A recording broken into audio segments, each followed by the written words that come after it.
Australia flood relief.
Australia flood relief. Welcome viewers all over the world.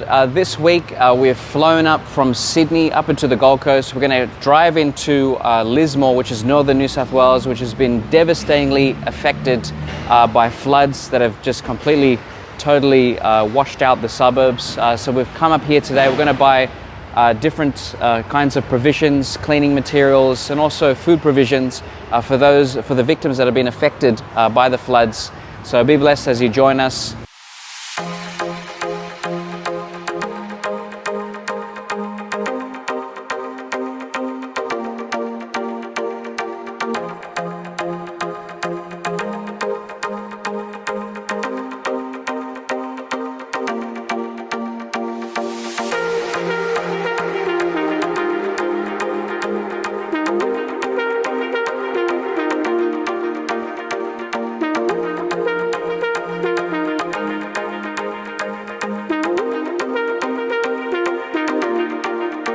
So we're just going to go over here right now. We're just going to take a look at some of the items that we're taking down there. So first of all, we're going to take some of these scrubbing brushes just to help remove the mud from the different surfaces of the home. So very strong brushes. So we bought a bunch of brushes just to help clean up a lot of these houses. We also got shovels as well.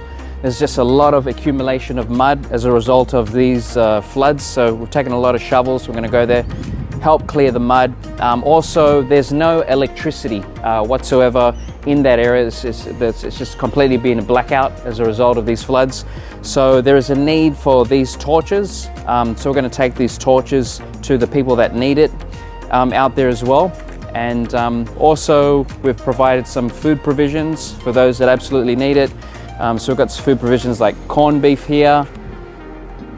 Also, we've got some canned or packaged fruit that we're going to take for those that need it. Also, we've got tuna as well. Tuna, we've got a whole bunch of tuna here. So for those that need it, these are non-perishable goods, which is what they need out there. And also, we've got some very delicious salmon as well. So we're going to take these items out there. We've also got a lot of water. Now there's absolutely no water whatsoever, no tap water coming out of a lot of these suburbs. So we're going to take some water out to these people as well. So we're going to take all these provisions and also these cleaning materials as well, and just go out to those areas where the people absolutely need help and support, and just go out there and help them to help rebuild the community as well. And so this is just to bring awareness, to what's happening with these people's lives, and and any support that you could contribute, be most welcome to help bring these people's back up again.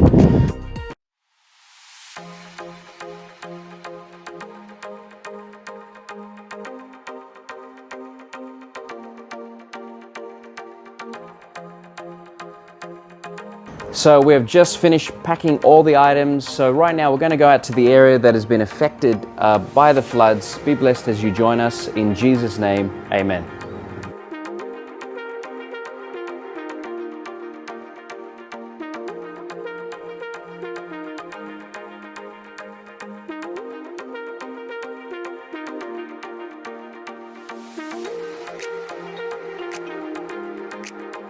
Australia flood relief.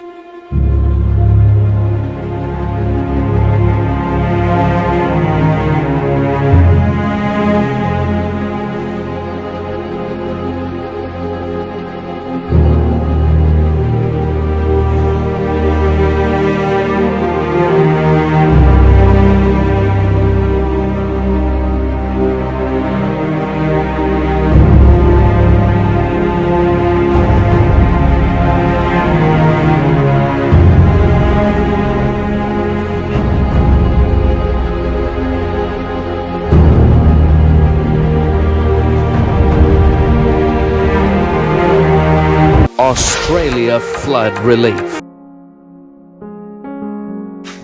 So I'm Sam Tucker. I'm a partner at Yumi Matsumoto's Japanese partner, and I have 2 little boys and 1 older daughter. So we've got some items here. Will they be useful for people in the community? Yeah, definitely. Shovels, Really well thought out little packages. One thing that's become really obvious, well, on the night and forevermore in this area, people will have things like torches at hand, and dolphin torches turned out to be really good. Okay. Because they survived the flood. Yeah. I picked one up the next day and it was still working. Yes. Really, really good idea to have the boxes. They're really in demand right now. The emergency shelters are having trouble getting them. Yeah. And canned food, the tuna and everything are awesome. Water bottles, everyone's bringing water bottles, but yes, you still need water. Yeah. The shovels, Brushes too. brushes will be awesome. They're nice, strong ones. They'll be really good for sweeping out houses. So yeah. Yeah. And it's got a scraper on it. Fantastic. And the shovel's exactly the right type of shovel because it's the square. I'm a landscaper, horticulturist. Square mouth shovel's exactly what you need for scraping these. Would you say this was the worst floods you've seen in this Worst area? thing I've ever seen. Yeah. And worst thing anyone's ever seen in this area. It's the worst thing ever. Just for one, if people just imagine just for starters, escaping in a boat from the top floor of your house. Yeah. And driving over where your veggie garden is, driving over all your trees. Yeah. Without seeing one. Wow. Drive over the shed. Don't touch the shed. Wow. Everything's under the water. You can't see anything. Yes. There was a dawn we were getting out. Yeah. So it's still partial light. Yeah. We didn't hit anything apart from trees. Yes. Because it was so far under the water. Yeah. We hit things out on the street. We hit water tanks that emerged out of nowhere, and we nearly got tangled up in the power pole. Yes. But we had an overloaded boat. Yeah. We had 12 people in a 5-person boat.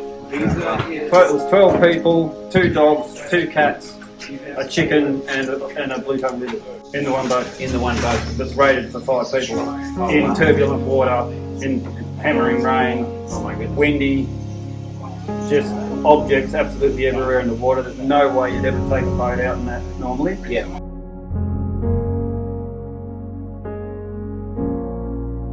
I mean, already you're up 7.5 foot off the ground here. Yeah. And this was well and truly underwater. I mean, you know, everything set up to about here. Yeah. And if you turn around and look down the street, you know, you can see the power pole across from you. There's a brown mark there. Wow. 1970 floor floods. There's a little blue and white marker down there, and about 2.5 foot above that point. Oh my goodness. Wow. So that either that brown mark is the right mark or a little washed off. I'm not sure. But if you drew a line across to here, it'd be about waist height, I guess. Yes. The fireys have kicked some holes in the floor to get mud out. Yeah. This is all pretty clean now compared to what it was, but there was a thick layer of mud, just all belongings.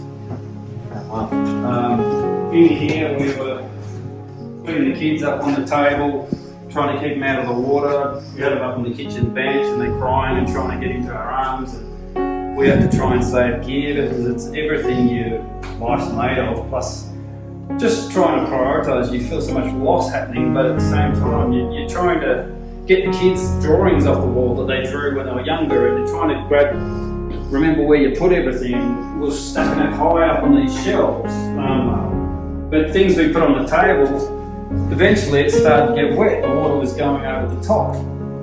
So you're trying to we had shelves and cupboards and things that were just shoving things higher and higher, and then we ended up, we're in this room, and you know, you don't realise everything starts floating. You'll have a wooden piece of furniture stacked high with stuff that's so heavy, but it just upends. Oh, and wow. so you can't move because there's too much stuff. Yeah, yeah. So in here, my daughter's furniture was all just leveled out, so there was no room to walk. And our last option for where we could go is up there in the manhole. Yeah. And the reports were so bad that we thought we weren't going to even save the stuff we stuck up there. We stuck the kids' drawings, photos, anything we could grab up that hole. Keep it safe. Yeah. Wow. But yeah, the water was up. You can see the cracking in the paint. Yes. The water was up in waist height. So you could have just sort of swum out the window. Oh wow. And then, to get up there, we were on a stack. We couldn't get the ladders. This is another thing you don't realise. You can't get to anything because it's already underwater. You can't see anything. Yeah, yeah. I've got lots of ladders on the landscape. Yes. Couldn't get it. So I had a stack of furniture that was so dodgy, and I had my 13-year-old daughter pushing my bum and just getting me up into the roof with each load of stuff, and you just get more and more tired. That's incredible. And then eventually we tried to pack some emergency bags. We had them up here. Yeah. And we got, the kids were yelling out the door here. We had a couch out there and a table on top, and the kids were on top of that yelling out into the darkness. Yes. And boats were occasionally coming by, but Yes. you couldn't hear anyone because there was so much noise, movement of objects, and just pelting rain. Oh, The wow. rain was insane. All kinds of things were just colliding in the room.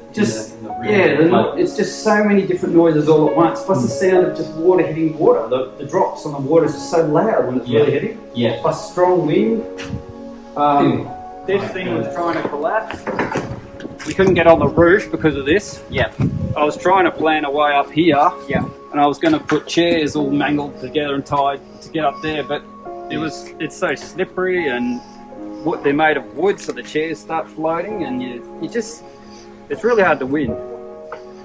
But in the end, people we didn't really know, the neighbours, their father came in a boat. Yeah. And got them. Yep. And then came across here and yelled to us. And then they heard an old lady across the road, Gloria. They realised she was in serious trouble. She had a pink rag out of her top window. Yeah. Right across the street. So she was up to her neck. Yeah. Oh wow. They said it was just her head and her arm and the pink rag. That's on her second story. Yeah. Yeah. They got her just in the nick of time. She wouldn't have lasted long. Oh wow. She's probably 80. Thank God. Yeah. So they did a round, came around our house, and then they came through up here. This boat just appeared, and the kids were screaming at it. They saw us. Neighbours knew we had some kids. Yeah. So they came through here, and the boat pulled up at this hand railing. This is probably our boots going over the railing here. And the boat was just sitting here. Wow. And they were yelling at me, hurry up. I got the kids out. I got In the boat? partner in the boat. Yeah. The three kids. But I was just trying to get the bags, emergency bags we packed, which would be like the kids' teddy bear, a few little clothes, a few of their trinkets. Yeah. Not much. Pair of shoes. I only managed to get 3 of the bags into the boat out of 5. Yes. Because they said, get in the boat now. And there's a lot of swearing, and there's rain, and there's wind, and there's smashing things. And what was happening is the water was pushing the boat against the balcony and starting to turn it. Turn it. They turn it, the Yeah. water gets it, and it just starts turning it. And then if you can't get away from the object, you get rolled over. Oh wow. So they want me to get in the boat because they're going to lose the boat. Yes. So I dove over that handrail, and then the last thing I did was grab a chicken out of the tree that was beside the balcony, our last chicken. The one with all the attitude. I'm so sorry you went through this traumatic experience, and may the God will continue to give you the strength, to get through this. And what would be your advice for Australians, that don't know the extent of the situation that you went through? What would be your message to them? probably don't read it on the news. Talk to someone who's actually in it, been in it. Yeah. Talk to look on social media, hook up with someone, talk like you talk to any normal person on the street. Yeah. And get a sense that way, because just sitting on the news, watching news, you don't really connect with it. But when you talk to people about what actually happened to them, and you actually see the stuff that is all trashed, and Yes. you know how many people have lost their lives, and all the pets are dead, things like that. It just makes people feel more connected. Yes. And yeah, there's a lot of community action happening right now. Yeah. Just direct contact. Yeah. Which there really officially hasn't been possible, whether Yes. it was the rescue or the, for starters, the rescue, they tell you, don't get involved. But there was no emergency anyway. Wow. I heard there was 2 rescue boats for all of Lismore for the SES. Yeah. And, just in terms of numbers, there's 27,000 people in Lismore alone Yeah. out without houses now. So the evacuation centres are massive, they're full, people have got COVID. I'm sure there would be some stomach complaints by now. Yeah. And there's lots of people who've got mental conditions, there's people with disabilities, there's all sorts. It's just everyone's just mashed into it. Yes. Yes. And every house that is able is just giving people a room, or shared. What do you think Australians could do to help support the communities that have been affected by the floods? Well, there's probably one thing that is done a lot that I can see now is that people give clothes and people give food, and those things are fantastic, but then there ends up a glut. It's to think about when you're camping. What do you need when you're camping? What do you need when you don't have power? What do you need when you finally do get power? What shelter? A shed, a simple shed, just so people can put the boxes they've managed to clean out of the rain. Yeah. Plastic tubs, just really, really practical things, but not just the very first step. Think a little bit down the track and ask people, what is it that people are needing? You'll get a blank look from a lot of us, particularly early in the piece. There's other towns that are still just only getting to their houses now, like Coracai. Yes. We've heard they're only just getting to their houses today, yesterday. Yeah. Water's still receding there. It's been receded here for a week and a half. Yeah. But think down the track a bit, talk to community groups, hook in with official things, but the official things are a little bit slower and are dealing with bigger issues. Yes. Go through smaller groups, talk to someone, have a real conversation. Yeah. Look at what's happening on social media, but also just get out in the street. If you can come down and help, come scrub some stuff, and what people are finding is they're finding something in human beings that they've been missing anyway. They're getting a connection, they feel really good, whether they're religious, not religious, just a decent person. That's fantastic. Some of the people I've met look like they just stepped out of jail, but they're awesome. They're just getting in there and doing stuff. That's so fantastic.